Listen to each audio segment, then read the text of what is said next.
RS power మీడియాకు స్వాగతం. విదేశీ పర్యటనకు ప్రధాని మోదీ పోలాండ్ ఉక్రెయిన్లో 3 రోజుల పర్యటన. రైతు రుణమాఫీని రేవంత్ గందరగోళంగా మార్చేశారు కిషన్ రెడ్డి.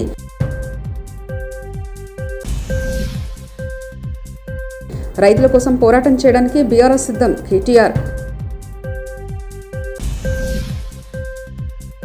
ఆ డబ్బులు అన్ని జిల్లాలకు అందించండి బట్టికి Harish Rao demand. YS Jagan camp కార్యాలయంలో మర్యాదపూర్వకంగా కలిసి కృతజ్ఞతలు తెలిపిన మాజీ మంత్రి బొత్స. ఓటుకు నోటు కేసులో సీఎం చంద్రబాబుకు భారీ ఊరట. ప్రధానమంత్రి నరేంద్ర మోదీ విదేశీ పర్యటనకు సిద్ధమవుతున్నారు. పోలాండ్, ఉక్రెయిన్ దేశాల్లో పర్యటించనున్నారు. బుధ గురువారాల్లో పోలాండ్లో ప్రధాని బస చేయనున్నారు. భారత్ పోలాండ్ మధ్య దౌత్య సంబంధాలకు 70 ఏళ్లు పూర్తయిన సందర్భంగా ప్రధాని ఈ పర్యటనకు వెళ్తున్నారు. మధ్య ఐరోపాలో భారత్కు కీలక ఆర్థిక భాగస్వామిగా పోలాండ్ ఉంది. ఇరు దేశాల భాగస్వామ్యాన్ని మరింత ముందుకు తీసుకెళ్లేందుకు పోలాండ్ అధ్యక్షుడు ప్రధానులతో మోదీ సమావేశం కాబోతున్నారు. कितने कामगार यहाँ से वहाँ काम करते हैं, जो पॉलिश कामगार है जो यहाँ काम कर रहे हैं, और भारतीय समुदाय पीपल टू पीपल कांटेक्ट को लेकर పోలీసులకు అడిషనల్ సరెండర్ లీవ్ బెనిఫిట్ కింద అందించే డబ్బులన్నీ జిల్లాల ఉద్యోగులకు విడుదల చేయాలని మాజీ మంత్రి బీఆర్ఎస్ ఎమ్మెల్యే హరీష్ రావు రాష్ట్ర ఉప ముఖ్యమంత్రి బట్టి విక్రమార్క డిమాండ్ చేశారు.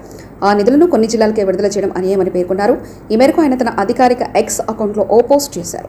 వైఎస్ఆర్సీపీ అధ్యక్షులు వైఎస్ జగన్ గారి క్యాంపు కార్యాలయంలో మర్యాదపూర్వకంగా కలిసి కృతజ్ఞతలు తెలిపారు మాజీ మంత్రి బొత్స సత్యనారాయణ, పలువురు నేతలు.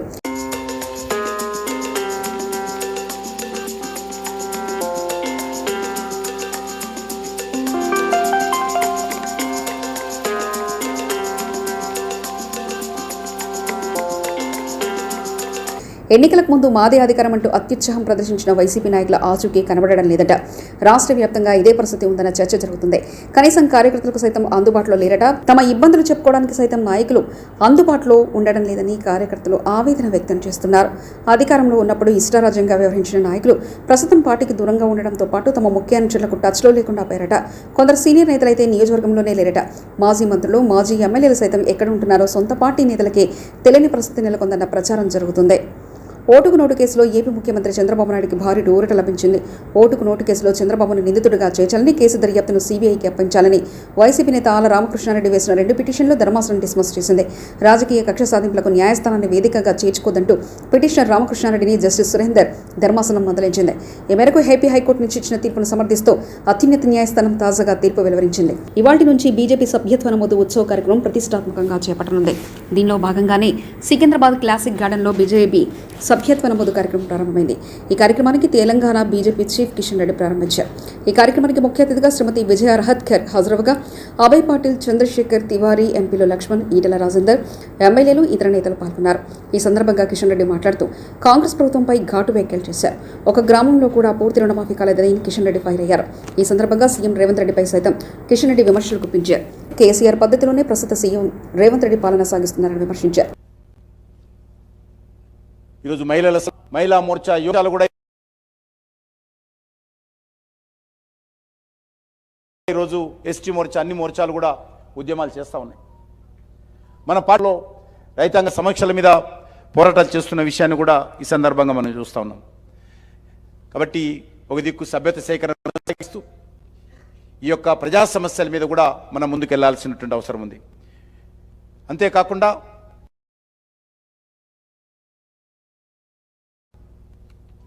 ఈరోజు మనకు దానిపైన మనకు పెద్ద లక్ష్మణ్ గారు వివరిస్తారు. చరమగీతం పాడి ఈ ప్రాంతంలో స్వేచ్ఛా స్వాతంత్రాలు వచ్చి 3 రంగుల జెండా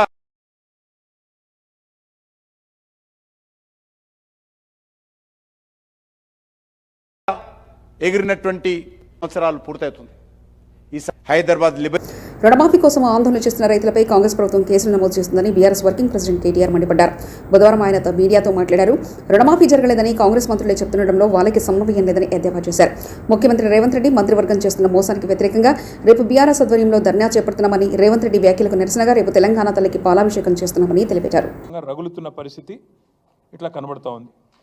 వాస్తవాలు ఇట్లా ఉన్నాయి. 4-5 రోజులుగా ఏ పత్రిక చూసినా, మరి టీవీ చూసినా రుణమాఫీ మీద రగులుతున్న రైతు లోకం, రైతు ఆందోళనలతో అట్టుడుకుతున్న రాష్ట్రం, సీఎం దిష్టిబొమ్మల ఊరేగింపులు, నిరసనలు ఇవన్నీ కూడా ఒకవైపు కనబడతా ఉన్నాయి. గుండెలు మండి అన్నదాతలు ఆందోళన చేస్తుంటే ఇవాళ పోలీస్ కేసులు పెట్టి అక్రమ అరెస్టులు పెట్టి చేసి వారిని అణిచివేసే ప్రయత్నం చేస్తూ ఉన్నారు. మీరు ఇది చూడాలా దయచేసి అందరూ కూడా. ఆదిలాబాద్ జిల్లాలో తలమడుగు మండలంలో 13 మంది రైతుల మీద, బజార్ హత్నూర్ మండల్లో 4 రైతుల మీద కేసులు పెట్టడమే కాదు, ఇది ఎఫ్ఐఆర్ కాపీలు, these are the FIR copies.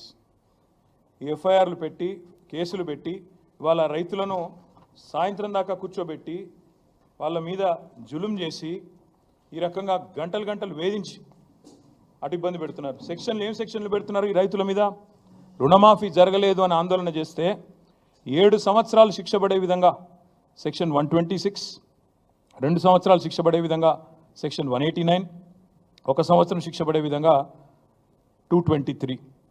ఇలా చాలా విచిత్రంగా attack on public servants, civil disobedience, ఈ రకమైన కేసులు రైతుల మీద 7 సంవత్సరాలు శిక్ష పడే విధంగా రైతుల మీద కేసులు పెడతా ఉన్నారు. ఇది వాస్తవం, క్షేత్రస్థాయిలో ఉన్న పరిస్థితి. ముఖ్యమంత్రి గారేమో రుణమాఫీ చేసినాం, పాలాభిషేకాలు చేసుకోండి అని ఆయన ఊదరగొడతా ఉన్నాడు. ఇక ఇంకోవైపు వ్యవసాయ మంత్రి గారు 2 లక్షల రుణం అయిపోయింది, తీర్చేసినాం, ఇప్పుడే చూపెట్టాను మీకు ఆయన స్టేట్మెంటు, అయిపోయింది 2 లక్షల రుణమాఫీ అని ఆయన వ్యవసాయ మంత్రి తుమ్మల నాగేశ్వరరావు గారు. కానీ వాస్తవాలు దాచేస్తే దాగవు. ఇవాళ మంత్రులకు, ముఖ్యమంత్రికి ఒక శృతి లేదు, సయోధ్య లేదు, సంయమనం అంతకంటే లేదు. దానికి ఒక చిన్న ఉదాహరణ ఇప్పుడు నేను మీకు చూపెడతాను, ఒకసారి ఆ వీడియో ప్లే చేయాలమ్మా. తిరగకంటే ముందే తెలంగాణ మా అన్న కేతిరెడ్డి సూర్యప్రతాప్ రెడ్డిని చంపింది జేసీనే, నన్ను కూడా చంపాలనేది నేత జేసీ ప్రభాకర్ రెడ్డి లక్ష్యం. అందులో భాగంగానే నా ఇంటిపై దాడి చేశారు. జేసీ ప్రభాకర్ రెడ్డి ఎన్ని కుట్రలు చేసినా తాడిపత్రికి వెళ్తా. కేతిరెడ్డి పెద్దరెడ్డి మాజీ ఎమ్మెల్యే. అక్కడ నన్ను పోనీకుండా అడ్డుపడడం జరిగింది. అడ్డుపడడంలో నేను చాలాసేపు నేను అక్కడ పోలీసులతో, అయ్యా నేను 10 నిమిషాల్లో పోతా, ఇది ఎవరు 10 నిమిషాల్లో నేను తాడిపత్రికి పోయి నా కార్యక్రమాలు అయిపు చేసుకొని ఇంటికి పోయి నేను తిరిగి అనంతపురం వెళ్ళాలా అని చెప్పడం జరిగింది. అంతలేకే ఎస్పీ గారు మా డిఎస్పీకి ఫోన్ చేసి నాతో మాట్లాడడం జరిగింది. ఎస్పీ గారిని అడిగితే ఎంతసేపు ఉంటారని అడిగారు. 10-15 నిమిషాలు ఉంటాయంటే అయితే వెళ్ళండి అన్నారు. నేను అక్కడికి పోతానే తెలుగుదేశం కార్యకర్తలు అందరూ ఫోన్లు చేసుకొని అందరూ కూడా అటుకి రావడం జరిగింది. అక్కడ వచ్చిన తర్వాత మురళీ ప్రసాద్ రెడ్డి అని నేను వచ్చినా అని నన్ను చూడనీకి వచ్చాడు. వచ్చినప్పుడు అతని పైన దాడి చేయడానికి ప్రయత్నం చేయడంతో అతను తిప్పుకొని వెనక్కి వెళ్ళాడు.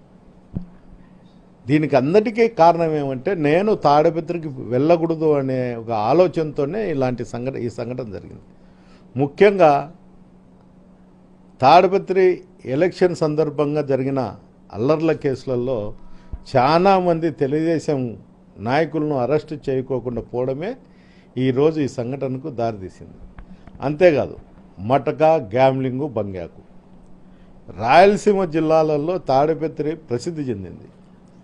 ఈరోజు అసాంఘిక కార్యక్రమాలు జరుగుతానుకొనే ఆ వ్యవస్థ అంతా నడిపే వాళ్ళంతా వాళ్ళ దగ్గరున్న పిల్లోళ్ళందరినీ కూడా జేసీ ఇంటి దగ్గరికి జమ చేసి వాళ్ళు మా దగ్గరకు వచ్చేటువంటి కార్యకర్తలు కానీ లీడర్ల మీద కానీ దాడి చేయడం జరుగుతుంది.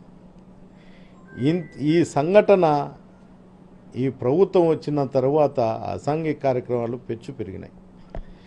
పెద్దారెడ్డి అనే ఒక వ్యక్తి ఇక్కడ ఉంటే మాకు ఎప్పుడైనా కానీ రాజకీయంగా ఇబ్బందికరంగా ఉంటుందనే ఒక ఆలోచనతోనే ఈ దాడి ప్రయత్నం చేసినారు.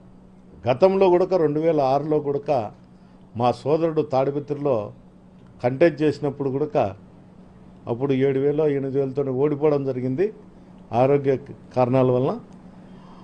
ఎప్పుడైనా ఈ కుటుంబం రాజకీయంతో ఉంటుందనే మా అన్నను దారుణంగా హత్య చేయడం కూడా జరిగింది. దాంట్లో జేసీ కుటుంబీకులు ముద్దాయిలు కూడా. ఇదే విధంగానే ఇప్పుడు మళ్ళా అధికారం లేదు, అధికారం లేనప్పుడే నన్ను ఏదో రూపకంగా లొంగ తీసుకోవాలనే ఒక ప్రయత్నంతోనే వైఎస్ఆర్సీపీ నాయకుల మీద దాడి 2006 నవంబర్ 6న నేను ఏదైతే కంప్లైంట్ తీసుకెళ్లి అప్పటి ఫైనాన్స్ మంత్రి గారికి ఇచ్చి ప్రెస్ మీట్ పెట్టి చెప్పానో అదే ఆర్బీఐ వాళ్ళు కూడా అఫిడవిట్ పొందుపరిచారు. 40/S అనేది HUF డిపాజిట్లకు విరుద్ధం విచారం ప్రారంభం అయ్యి నెలన్నర అవుతుంది. ఇంతవరకు 2 ప్రభుత్వంలో రేవంత్ రెడ్డి, చంద్రబాబు ఇంకా స్పందించలేదు. ముఖ్యమంత్రి స్థాయిలో ఉండి ఆర్బీఐ వాళ్ళు ఇది రూరల్ పొజిషన్ అని చెప్పాక మీరు ఏది రూల్ ఉందో అదే రూల్ ఇక్కడ చేర్చండి. మీరు లేట్ చేయడం వల్ల కేసు ఇంకా లేట్ అవుతుందంటూ ఉండవల్లి అరుణ్ కుమార్ మాజీ ఎంపీ వ్యాఖ్యానించారు. తేడా కనిపించి అది క్లియర్ చేయాలనే ఉద్దేశంతో ప్రెస్ మీట్ పెట్టాను. సుప్రీంకోర్టు వారు ఇచ్చినటువంటి ఉత్తర్వుల మేరకి తెలంగాణ హైకోర్టు వారు విచారణ చేపట్టారు. నిన్న 4వ వాయిదా అయింది. నేను ఆన్లైన్లోనే అపీర్ అవుతున్నాను. ఆ విచారణ నిన్న ఏం జరిగిందంటే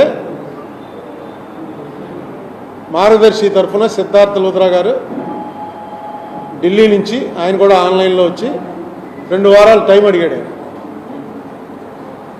టైం అడిగితే వెంటనే కోర్టు వారు నన్ను నీకు ఏమన్నా అభ్యంతరం ఉందా అని అడిగారు. నాకేం అభ్యంతరం లేదు, కానీ ఈ వెనకాల చూపిస్తున్నటువంటి ఉన్నాయి ఇవన్నీ కూడా సుప్రీంకోర్టులో మార్గదర్శి వాళ్ళు మేము పేమెంట్లు ఇచ్చేసిన బట్టి వారి లిస్టు అని 70,000 పేజీలు, ఇది మొత్తం 74 బుక్కులు ఇవి వెనకాల ఉన్నాయి. అది చూపించడానికి ఈ బుక్కుల్లో పంపించారు ఢిల్లీ నుంచి తెప్పించాను నేను. ఢిల్లీ నుంచి తెప్పించడానికి పోస్టల్లో 20,000 దాకా అయింది. ఇవన్నీ ఏంటంటే బుక్కుల రూపంలో, ఎందుకంటే సుప్రీంకోర్టులో ఉన్న దీని ప్రకారం ఆన్లైన్ ఇవ్వడానికి ఇంతకు మించి ఇవ్వకూడదని ఏదో లిమిట్ ఉందిట. అందుకని ఇవన్నీ వాళ్ళు పెన్ డ్రైవ్లో డౌన్లోడ్ చేసి, ఆ పెన్ డ్రైవ్లో డౌన్లోడ్ చేసినవి ఇన్ని బుక్కులు వచ్చాయి. ఇవన్నీ కూడా సుప్రీంకోర్టులో సబ్మిట్ చేయడం జరిగింది.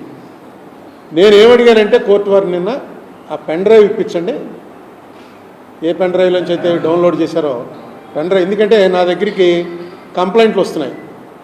ఎవరో వచ్చి ఏమంటే మాది ఒక 15,000 డిపాజిట్ వేసామండి, ఆ డిపాజిట్ అప్పుడు ఇచ్చేశారు, మా దగ్గర ఏ ఆధారాలు లేవు, డిపాజిట్ ఇచ్చేయడం వెనక్కి ఇచ్చేశారు. ఎమ్మెల్సీగా ప్రమాణ స్వీకారం చేసిన బొత్స సత్యనారాయణ మన ఎన్నికల్లో మా జిల్లాలో ఉన్న ప్రజాప్రతినిధులు అందరూ కూడా కలిసి ఏకగ్రీవంగా నన్ను ఎన్నుకోవడం జరిగింది. ఇవాళ వచ్చి చైర్మన్ గారి దగ్గర ప్రమాణ స్వీకారం చేశాం. ఆ నేపథ్యంలో మా జిల్లాకు సంబంధించిన మా పెద్దలందరూ కూడా ఇవాళ నాతో పాటు ఇక్కడ వచ్చినందుకు వాళ్ళందరికీ కూడా పేరు పేరున, అలాగే వారితో పాటు ఇక్కడ మా ఇంతకుముందు నా సహచరులుగా నాతో పాటు పార్టీలో పనిచేసిన పెద్దలు, ఇప్పుడు శాసనమండలి సభ్యులుగా ఉంటున్న పెద్దలు కూడా మరి నాతో పాటు ఇచ్చేసిన వీరందరికీ కూడా పేరు పేరున కృతజ్ఞతలు తెలియజేసుకుంటున్నా.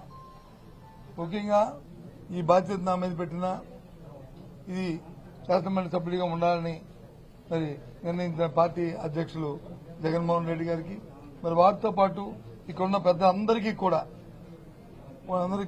మళ్ళీ ఒకసారి నేను మనస్ఫూర్తిగా వాళ్ళకి కృతజ్ఞతలు తెలియజేస్తూ, తప్పకుండా వారి మనసులో ఏముందో వాళ్ళు ఏదైతే కోరుకుని కార్యక్రమం చేయాలని కోరారో దాని అంతటినీ కూడా మరి నేను నిర్వర్తిస్తానని చెప్పి చేస్తానని చెప్పి మనస్ఫూర్తిగా వాళ్ళకి మాటిస్తున్నాను ఈ నేపథ్యంలో. అది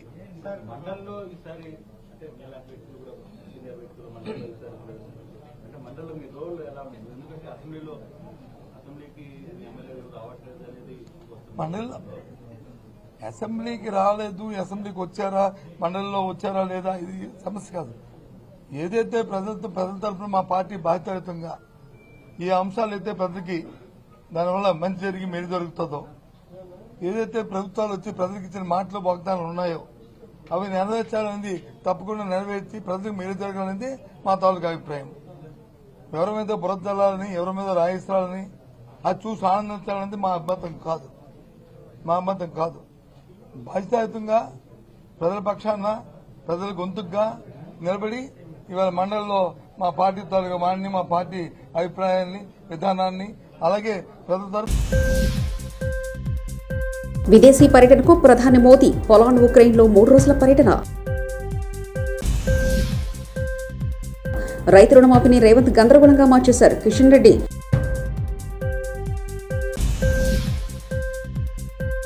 రైతుల కోసం పోరాటం చేయడానికి బీఆర్ఎస్ సిద్ధం కేటీఆర్.